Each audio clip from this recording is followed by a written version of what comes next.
I love the background, TJ. How you doing, bud? Doing great, Saf. How are you? Well, you got the blazer on this week. That's what I'm saying. That's right. That's right. I was contemplating blazer or no blazer. Like, I bet you TJ wears one this week, so I thought I'd wear one. Hi guys, welcome to Universal Recovery every Tuesday. As always, I'm Saf and of course TJ. This is our show where we talk about addiction, mental health, trauma, and recovery in general. We are Spirituality Gone Wild. This is Universal Recovery, and we're here to serve. How's your week been, TJ? How you been this week? My week has been great. I'm really excited that we have a special guest today, one of my favorite people to talk with, Jeremy Miller. So that's going to be fun. And, you know, I think the longer I'm on planet Earth, the more I realize that it's a moment-to-moment choice how we view the world. So I'm always viewing the world as wonderful and myself as having an incredible experience, regardless of what's happening. So it's been an awesome week. How's that? That was a long answer, but I'm doing great. You know, that's what we want to hear. It's been a great week for me as well. And you know what? Sometimes just getting up. I mean, it's snowing here in the UK, by the way.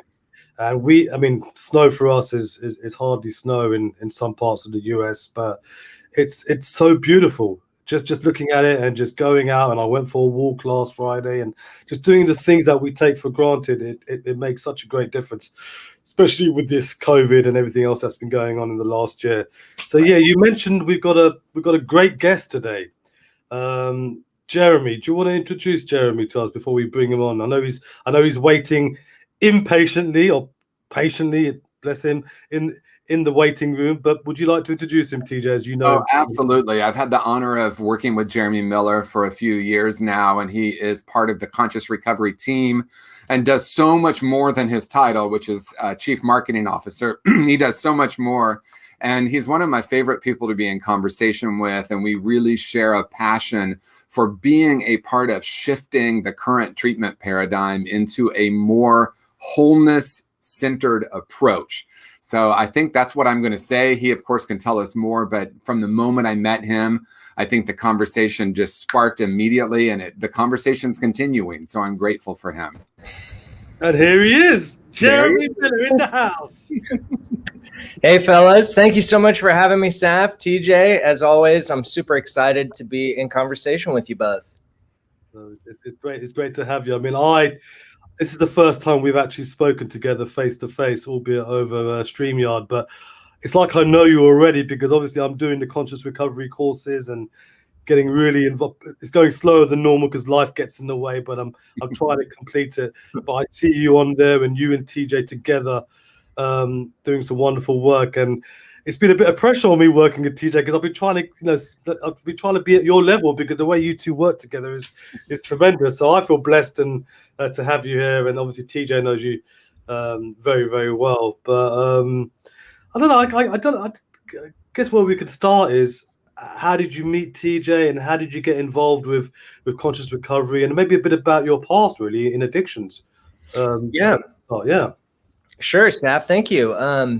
So TJ and I met a few years ago. Actually, a colleague introduced us. And at the time, I was working at a residential treatment program in California that didn't employ the usual or traditional 12-step model. And so I've been in recovery now for 12 years. And I've long thought outside of the box. And a mutual colleague of ours introduced us, and she said, Jeremy, I love what you're doing, and I think you really need to meet TJ Woodward. And so we set up an appointment to get coffee together. And like TJ said, as soon as we met and we started talking about treatment and recovery, I got really excited because I had all these perspectives and opinions about treatment. And TJ had already developed an entire language and book around these concepts. And so he sent me Conscious Recovery in a PDF, actually, and I started reading it and I couldn't stop. I was so excited because it was really what I was looking for so long, to infuse this new breath of life into what I consider to be somewhat of a stale model in treatment. And from there, we started collaborating a lot. We put together a conference that we did 2 years in a row. And the premise behind the conference was shifting the narrative of what treatment is and what it can be. And so the more we worked together, the more I realized that I was being pulled to support the industry as a whole, rather than be super singular in my efforts with just one treatment program. And so right before COVID hit, I decided to quit my full-time job and take this leap with TJ. And it's been a blast. I mean, it's been a wild ride, but what I see happening is this energy and this intensity and this vitality throughout our field around conscious recovery and the way it supports people in their treatment. Wow. Yeah. And I think that's what's important when you're going to get in this field. One, you've got to have some kind of passion, right? But it's just like myself as well. When I read Conscious Recovery, I also got the PDF. I'm still waiting for the hardback, but I don't know. Maybe TJ, it's my birthday in September. You never know. But also, when I read it, it was so refreshing, and it was different but not different. If that makes sense, it's. I mean, the similarities obviously is the recovery side of things, but the differences are the spiritual side of things and the physical side of things. I mean, TJ, when you were actually writing this, what was going through your mind at the time? Because obviously, shall we say we saw flaws in others' modalities, or there were things that you thought that you could possibly bring forward that other modalities are not bringing? I mean, what was your mindset at that time? Yeah, well, I'm going to answer that in two ways. I want to start by saying what Jeremy said with, him trusting his intuition to leave his full-time job. And it was literally 2 weeks, I think, before COVID hit. And we were both like, oh, okay. We do trust that intuition. And the reason I'm starting with that or sharing that is that I had a similar experience. I had been working in the addiction treatment field for close to a decade. And I had also been ministers of New Thought communities. I had started my own community. I was in the process of affiliating with Agape. And I was very clear that my path was through spiritual community. I did not want to write Conscious Recovery. My ego resisted it for a while. I would be in meditation and it would be this whisper, write a book about recovery, share your experience about recovery. And honestly, just to be transparent, I said, no, not me. I'm not going to be pigeonholed as a recovery guy. I had all these different reasons why I was saying to myself, no.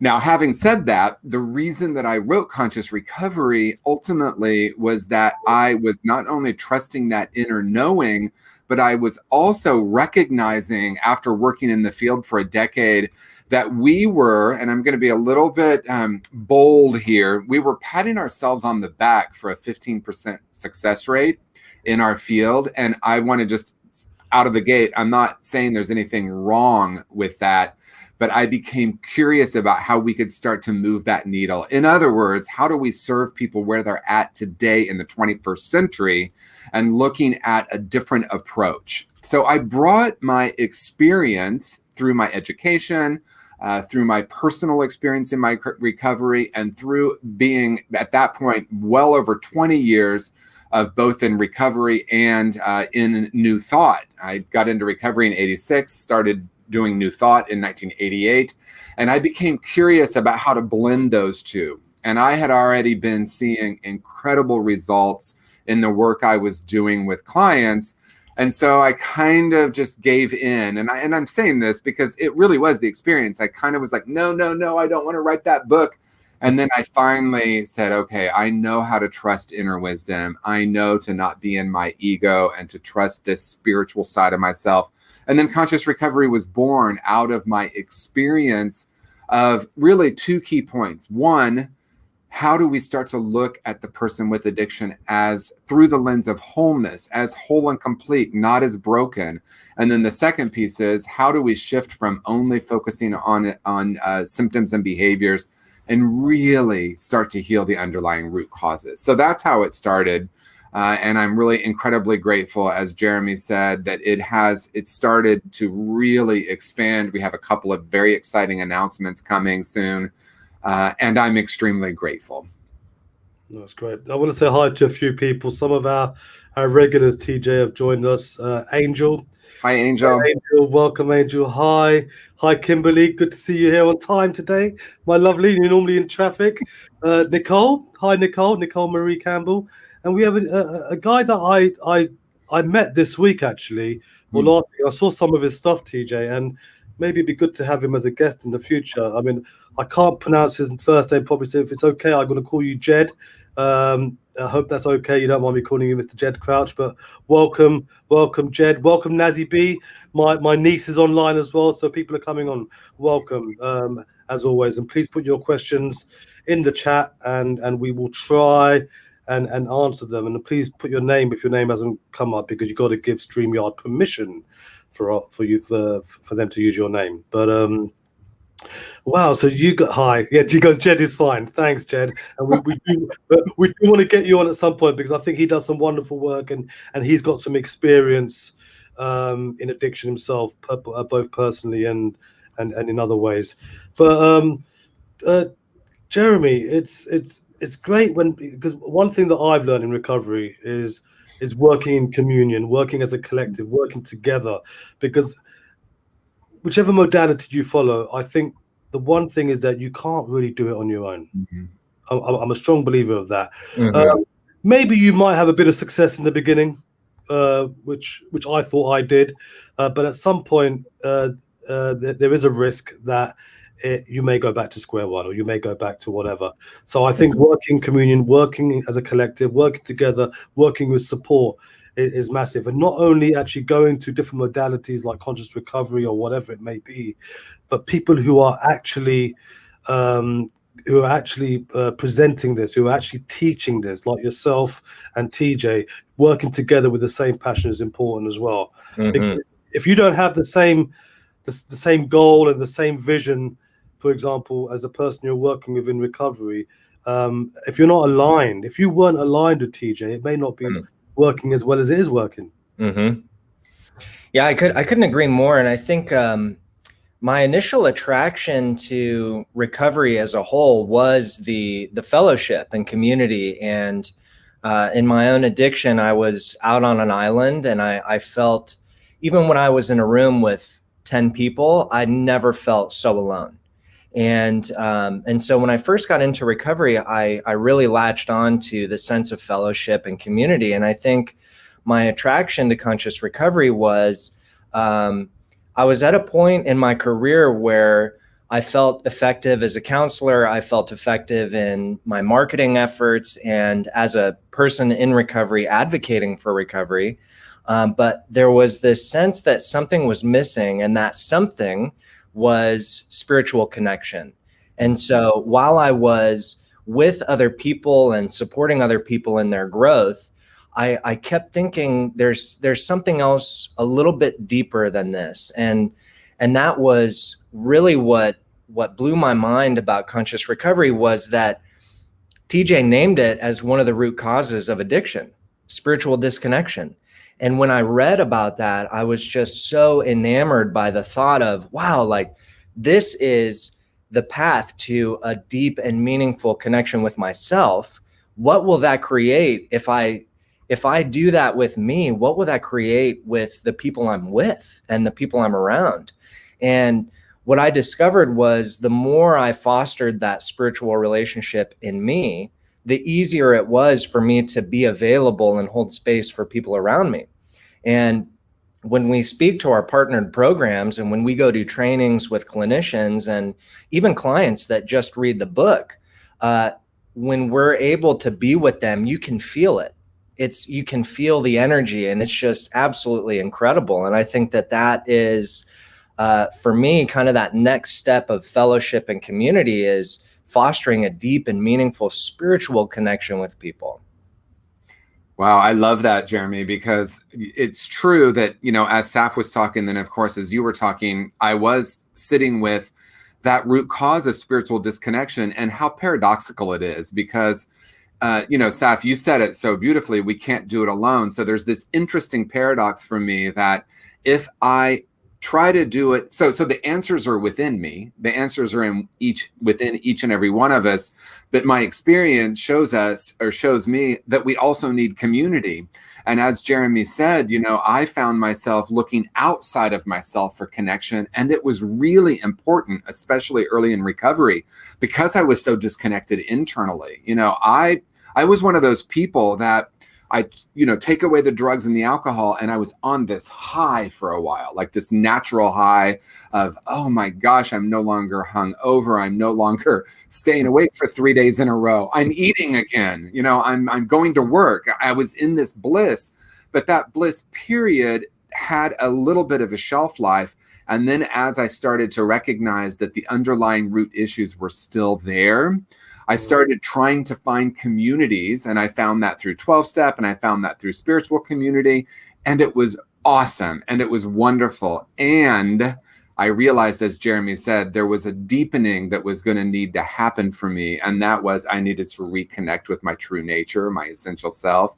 And for whatever reason, early in recovery, that was really scary for me. And, what I know now is it's because I had abandoned that so early in my life that it was scary for me to imagine returning to my true nature. And, at that time, I had a very different concept of spirituality. I thought it was about finding a higher power outside of myself, and that it was about connecting with spiritual community. All of that is true. And then there was this deeper awareness of, true spirituality for me, and this is only for me, it's about reconnecting with my true nature, the way I came into the world. And so that became foundational in conscious recovery, because I do think that some of the modalities, maybe a bit unconsciously, offer tools to people that are still strategies to connect outside of ourselves. It's awesome and it's wonderful. And then there's this point where it's, I also need to reconnect with my true nature. And then my community becomes so much more rich, because I'm not looking at them to try to heal myself. I'm looking at how I'm in the process of healing and then sharing that. And that's a totally different way of being in the world. Got a few messages here. Hi, Saf. Hi, TJ. Kimberly says, I'm so thankful for Tuesdays and having this opportunity to get help. Tell us more, Kimberly, and what if you're struggling, let us know. Jed says, experience is the best teacher. Very good. Mm-hmm. I did say something earlier as well, which I've lost. Nicole says, amazing. Lovely to see you guys. Clear attachments by the root and fill the gap with unconditional love. Learn to love our energy and feel our energy. I know how it feels as an outsider. Realize we are not alone. It's okay to ask for help. And obviously, Angel is so beautiful when she starts putting. I'm happy to hear that. Always lovely to connect. Yes, it's great help in diving deep. Oh yes, I'm tuning in myself, my deep inner happiness. I'm gonna maybe say something a bit controversial here. I noticed when Sat pauses this way, that's what he's about to do. Well, let's see if it's controversial. I've been thinking about this, TJ, right? It's and it is there's a particular step in the 12 steps where they say about removing defects of character. And it's quite a funny. I went through the 12 steps myself, and thankfully it really worked for me. That's the first thing I want to say. At that time, it was what I needed, and I also thought I started to remove all these defects of character. As I've gone further down the line in recovery, and this is probably a question to you, Jeremy. As I've gone further down the line in recovery, I feel that even at the time it worked, now I don't want to remove them. Now I want to acknowledge them. I don't want to run away from them. I want to know why I had these defects. And I'm asking all these questions. And I'm thinking, even though on one hand, I think it helped me at that time, but now I want to address these defects. Where's your understanding in this? What's your thought? I love that. And TJ speaks so often to the power and importance of language. And And so I'll let TJ share his perspective on that, because it's really profound. And but for me, when I think about just the term character defects, there's just saying it out loud, it kind of activates this sense of shame. And like, something's wrong with me. I wish I was more like that other person, or if only I didn't feel or think or act this way, then I would be worthy, better, able. And so for me, when I spoke to fostering that spiritual connection with myself, what started me on that path was, I'm sitting down with TJ Woodward for the first time ever. And at some point in the conversation, he looks at me and says, "You're a whole and perfect spiritual being, just the way you are." And I remember resisting that, purely from ego. I went into the entire story about how wrong that is, that I'm not whole and perfect because I have these defects, right? And the more I connected with who I am, the more I realized that it's who I am is who I am, and who I am internally, my essential nature, is absolutely perfect, just the way it is. And I've used strategies in the past to be able to deal with less than pleasant emotions or difficult situations. And when I took a different perspective and looked at that from the outside, not from a place of guilt or shame, what I realized is, wow, like, Jeremy's inner child is just doing his very best to navigate this very complex world with complex emotions and powerful situation. And that deserves a little bit of credit. And so that's how I started to heal these wounds that would lend me the ideas, the core false beliefs that in some ways I'm less than or broken. And what was interesting is that as soon as I started to acknowledge my perfection, my inherent wholeness, I started to operate better in the world anyway. And so when we throw around words like character defect, what does that then create energetically? What does that manifest in the world? And when I started to really challenge that, I noticed that the less I believed my own core false beliefs, the more effective I was anyway. And so, TJ, did you want to speak to that too? Yeah, I mean, thank you, Jeremy. That was beautifully said. And, language is powerful. And the deeper awareness is, it's not only the words, it's the energy. Angel talked about energy. Jeremy talked about energy. There's a frequency. Language has frequency. And it's a doorway into how I'm being with myself in the world. And I also just absolutely love 12 steps. For me, it was a very, very important path. And I remember one of my early sponsors said something that I thought was simple and profound. He said, "If you get in a car accident, don't call me, call 911.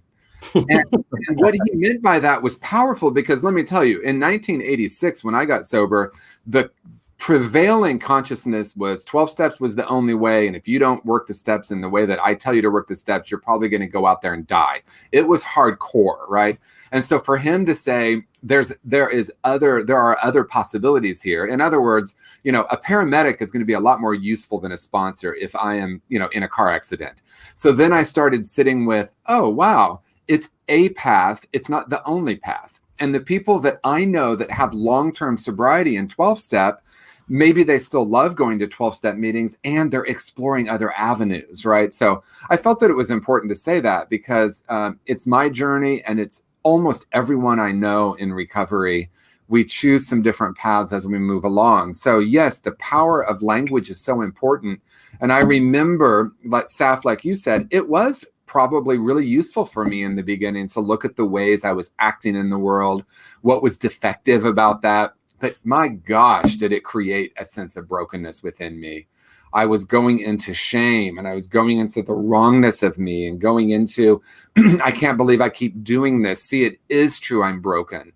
And then as my path got deeper, I recognized that 100% of the time that I acted in what my ego mind would call defective, 100% of the time, it was because I forgot who I really am.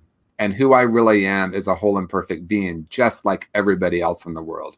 And so as I recognized, as Jeremy said so perfectly, as when I disconnected from that, yeah, I had all these things that seemed to be defective. And all I was doing was trying to manage, as Jeremy already said, those wounds, that belief in my brokenness. And so isn't it interesting that if it's true that shame is one of the root causes of addiction, certainly true in my life, and we say that in conscious recovery, then adding the next step of like, oh, let's look at all the ways I'm defective, all that is concretizing the shame. It has usefulness, and I think it really, for me, had a very short shelf life because I started believing I was defective, and that was the prevailing consciousness. It's true, you need to be a better human being in order to be worthy. Whew! And then I started, at some point, changing the language to superpower, right? It's my superpower. The late great Dr. Wayne Dyer said, character defects are only assets with the volume turned up too high. I love that. So it's not about removing them.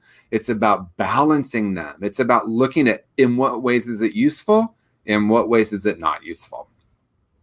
It's and obviously in conscious recovery, thank you for that, guys. Obviously in conscious recovery, because I feel like part of it now, we don't say coping strategies, right? Coping mechanism. We say brilliant strategy, right? Rather than saying coping, rather than saying character defects, could we call it character strategies? I call it superpowers, right? Because it's when I work with clients, let's put it that way, and I don't work directly with clients anymore, but when I did, when I framed this as like, what would it be like for you? One of my favorite things to say, what would it be like for you to look at it as a superpower? And some of them would look at me in a very perplexed way, like, what are you talking about? Stealing is not a superpower, right? Or they would say, cheating on my spouse is not a superpower, right? So we started looking at what we might call defects as a superpower, and then started asking the question, where's the volume turned up on this, right? Where is it? Where's that adjustment? And that became something that I would see not only their eyes light up with this idea, but there was not shame. And the interesting thing is I found that we could have more accountability if we took away the shame, not less, right? So if I believe I am defective, I am broken, there's something wrong with me, I can't believe I did that, I need to go back and make amends and tell them what a terrible person I am, I couldn't break the pattern. I found myself repeating it. I would make an amend and feel worse. Making amends is an important spiritual practice, but if we're working with shame, it might actually make the shame worse. So when I started to say, wow, what if I'm a whole and perfect being? And when I forgot that, I had all this absurd behavior that harmed myself and others. So really, it wasn't about not being accountable, because some people say, oh, so you're saying that we don't have to be accountable for our behavior. Believe me, I've had to be accountable for my behavior in all sorts of ways, but I'm not my behavior essentially. And there's something really important there. Yeah. And if I could just add something to that, one of the character defects that I had labeled myself with and been labeled by others for a huge portion of my life was laziness. And so for the longest time, I was stuck in this belief that I was inherently lazy. And so when I had a day where my production was high, I would feel really good. And then on days where, where it wasn't, I would go into shame and say, God, I'm just so lazy. And one of the things that I've come to through conscious recovery and this recognition in my inherent wholeness is the whole concept of laziness to me kind of lost all of its credibility, because laziness it doesn't mean anything, right? And when I took a really deep look at that, what I recognized was if I was being lazy, what was really happening is whatever I had to do, whatever I perceived that I had to do that I wasn't doing, was touching a wound. There was something being activated that was resisting me, putting out effort into the world. And so, for example, I would always when I was a counselor doing my notes. I would just dread doing my notes. And I would go into this story about how lazy I am. Like, God, I'm so lazy. I can't even do my notes. And I only have 12 this week. Like, what the heck? And what I realized is that when we had done our onboarding for the notes platform, I didn't understand a lot of it. And I didn't want to ask because I was embarrassed. I was ashamed. And so when I recognized, like, wow, every time I go to my notes, it's tapping this wound that I'm not smart, that I'm stupid. So when I said, okay, well, that's not true. I am smart. I'm not stupid. And I cleared up my misunderstandings with the platform itself. All of a sudden, I'm no longer lazy, and notes were no longer a problem. And so I think when we look at character defects, like TJ said, if we go into agreement with that's who I am, that's how I am in the world, it just perpetuates more of that, because that's the frequency from which we're vibrating. But as soon as we can reconnect with our essential nature, that doesn't happen anymore. And I think that's the real power behind the importance of spiritual connection in recovery. So we're not saying that these defects are right. The behavior is right. We're not saying it's right. But what we're saying is that the more we tell ourselves, or the more we're told something, I think there's a sense of comfortability for us. In a bizarre kind. If someone says you're X, Y, and Z, and they say it often enough, one, you believe you are, and two, you actually, you know what? I'll stay there. I've got a few more messages. Jed is of the Angel. I'm learning about not giving my power away so freely. Respect myself. Jed has said something quite nicely, because I keep what I have by giving it away. Definitely a 12-step sentence there. Reaching out to the still suffering addict is what puts a smile on my face today. An Angel says, going through this now, diving deep. Sometimes stuff happens for us too more easy. Let's go. Let go. We wake up and move on. So there's so back to the character defect. It's about acknowledging that you did X, Y, and Z, but not accepting that not agreeing that it was right, because as you said, we don't agree that selfish behaviors or cheating on someone or this, that, and the other was a right thing to do, but we can't beat out. It's about not beating yourself up about it, right? It's like when I went to 12-step fellowship for, and I still go sometimes, I'm still inclined to say, hi, Saf, I'm an addict. Hi, Saf, I'm an alcoholic. I believe I no longer am. Yeah, and it's interesting because, Jeremy spoke to this. The power of language is so important. And, in the New Thought world, we are very clear on what we attach our I am to is what we create in the world. I am broken. I am effervescent. I am an infinite being. I am unharmable. That's the new movement that Jeremy and I have recently created. I've seen the T-shirts. I want a free T-shirt, guys. Come on. Free? I don't want a PDF T-shirt. Now we can do, printing, right? So you can print yourself one. No, we'll get you a T-shirt, Saf, for sure. And that power of I am is important because it does create a frequency, right? So when I first started in New Thought, I thought it was magic, which in some ways it is, right? Because I didn't realize I was walking around with the narrative of I am broken, I am damaged, I am, not worthy, all of those. It was a constant inner dialogue, and I wasn't really aware of it. But the important piece here is once I became aware of it, I actually thought it was useful still. Well, if I don't acknowledge what's wrong with me, how can I change it? Well, the opposite of that is true. And I learned that in a profound way when I was really involved in my nephew's life in his very early years. He lived with me for a while when he was in the toddler stage, all kinds of adventures with that. But I would realize that when he was having an intense emotional experience, if I would get down on his level and just sit on the floor with him and be present, just be present with him, he would relax. And it was so powerful because that was not the way I was parented. I was parented like, stop crying, take this, go to your room. I'm going to give you something to cry about. And I'm not blaming my parents. That was definitely just the way people did, back in that era. But what I recognized is presence and compassion are actually greater change agents than criticism.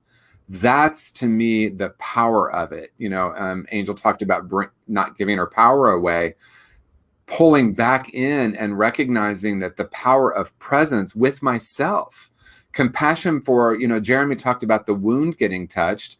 A lot of us have a negative connotation with the wound getting touched. And when I realized it's getting touched because it's wanting to heal, wow, total paradigm shift. I would start saying, oh, thank you. You just touched a place that's unhealed. Thank you.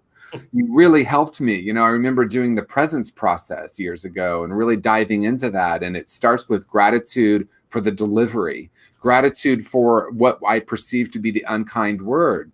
It's not what someone's saying. It's that a wound is getting touched. And it's not getting touched because something's wrong. It's getting touched because it's an opportunity to move into healing. And once I recognized that, I started not exactly seeking difficult situations, but welcoming them when they were arising. Because I was living my life from the outside in, and I thought, well, I need more healthy relationships. I need better people in my life. I need a better working situation. Our current paradigm is like, I need to remove toxic relationships. And I am being a little sarcastic with that, because if I believe I'm broken, I will unconsciously seek that in the world, but only 100% of the time. So the healing comes from within. And as I heal the wounds, I start to, oh, wow, there were more loving people in my life. It's because I've become more loving. And ultimately, it's because I have not only allowed myself to feel those wounds, but I've recognized the benefit of them being healed by the difficult situations. Mm-hmm. Here's a question for both of you then. If one was to apply the conscious recovery modality, can they still apply it and still stay in their present environment? Jeremy, I'll let you take that one.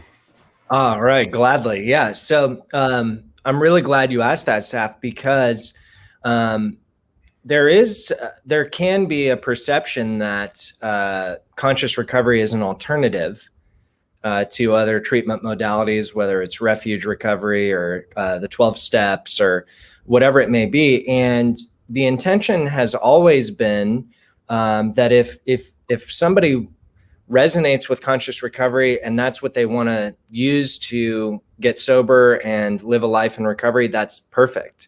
If somebody is in the 12 steps, working the steps, and they want to layer on conscious recovery to enhance their work in the 12 steps, that is also perfect. And so the way I've always viewed conscious recovery is it's not a replacement necessarily. In my experience, what we've seen is we briefly did conscious recovery meetings, much like a 12-step meeting, but with conscious recovery. And what we found, interestingly enough, was that I thought it was going to be a lot of people very newly sober. And what it actually ended up being was a lot of our colleagues and professionals in the field who had 15 years sober through the 12 steps, and they wanted to dive in a little deeper through a spiritual perspective. So to answer your question, Saf, it's something that can be used as a resource, no matter what program is being worked, no matter what step you're on. And my belief is that if anything, because I still have a lot of love for the 12 steps, and there's no contention between TJ, myself, conscious recovery, and other treatment models. We offer it as a support. So I've seen it where people are working mindfulness-based programs, and conscious recovery supports that. I've seen people work in 12 steps, and it supports that. It's a way to, no matter what step you're on or where you're at in recovery, to address the roots underneath the soil. And so that's what I would say to that. TJ, you want to add anything? No, that's perfect. That's absolutely right. I mean, we want to be clear, because a lot of people think conscious recovery is an alternative and it's a support group. And at this point, it's not. Maybe it will turn into that at some point where there'll be meetings like we did during, I'll say early COVID, when most of us were sheltering in place. What it is it's a modality to help someone deepen their recovery regardless of their path. And our focus primarily right now is through treatment programs, because that is a place where, of course, thousands and hundreds of thousands of people start their recovery journey, or they go back to, either relapse or deepen, or, that's really where people are at their most vulnerable and really need a lot of help. So that's why we focus a lot on treatment programs. We also have online resources, a book and a workbook. So we are in no way against anything, always for how can we contribute to, how can we add to. And I think the number one audience at this point for conscious recovery, yeah, I think I can say that, is other than the people in treatment, newly in recovery that love it, people that have about 2 years sober. They're loving it, because I know when I was 2 years sober, I reached a really dark place. The pink cloud, as we call it sometimes, had worn off.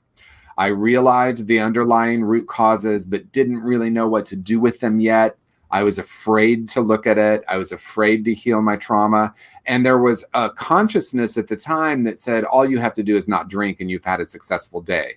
And I'm like, well, okay, that's great, but why do I actually feel a little suicidal at 2 years sober? And then I went into judgment about that, because what I heard everyone saying is, my life is better than it's ever been. My worst day in sobriety is better than my best day drinking. And I'm like, I'm literally feeling darker than I did in my addiction. And no one's really talking about that. And so I met people that were like, it's okay. Let's look at how we start to heal the underlying root causes. And what I realized very quickly is, I was saying that in early recovery, you don't need to do anything but work the steps and stay sober. Don't worry about all of that. Well, I was saying that because I hadn't healed my own, right? So I found some people in long-term recovery, especially Mary Helen Brownell, who was my really most major early teacher. And she said, no, this is about healing all of the ways that we have separated from the truth of who and what we are. Mind blown. Yeah. Well, we've got a couple of minutes left, and I want to read what Jed has written. And I think in early recovery, I've got to tend to agree. He's saying it's hard to heal in the same place you got sick. Never say never, but it sure would be easier. Because for me, when I came in, I could have done any modality if I was still living that same life and still had the same people around me. And I guess I needed a modality. I needed something to get me going. And now, would I be able to go in that environment? Possibly. Would I want to? No. It's different things. But wow, this has been Jeremy. Thank you so much for being with us today. And maybe I might see you next week, but we'll talk about it. Be great to have you. So Angel's saying work on the heart and mind together. 12 steps. She's saying something very nice to Kimberly, and she's saying the word motivation. TJ, the last words with you, please. But Jeremy, thank you very much for joining us today, and hopefully I'll see you next week. But I guess we'll chat about that off air. TJ, over to you, sir. I just want to close with gratitude. I think about Debbie Garcia, who, started Spirituality Gone Wild. And, her favorite conversation is gratitude. And I'm just feeling into the frequency of gratitude for you, Saf, for you, Jeremy, for everyone that watches us and offers the incredible comments. And, I like to close with the same thing. And that is, if no one has told you today, you are a whole and perfect spiritual being. Beautiful. Thanks, guys. Thank you very much. Thank you, everyone, for watching Universal Recovery. Again, we'll be back next week at the same time. You can see me on Facebook Live and YouTube Live on Thursday, 8 p.m. UK time, where I have an amazing pianist. Her name is Ladiva, and she can play the piano faster than anyone I know. She is amazing. She's young, she's fresh, and she's awesome. So she'll be joining us. Monday nights now, the Sky TV channel, Feel Good Factor, Sky Channel 191 is now on Monday nights. Men's Talk, which is what I'm part of, is on at 9:30. But until next time, we'll see you then. Thanks, TJ. Thank you very much again, Jeremy. It's been great to have you. It really has, and I feel blessed that you've come on our show, and we will definitely see more of you. Thank you very much. Thanks, guys. Thank you. Thank you, everyone.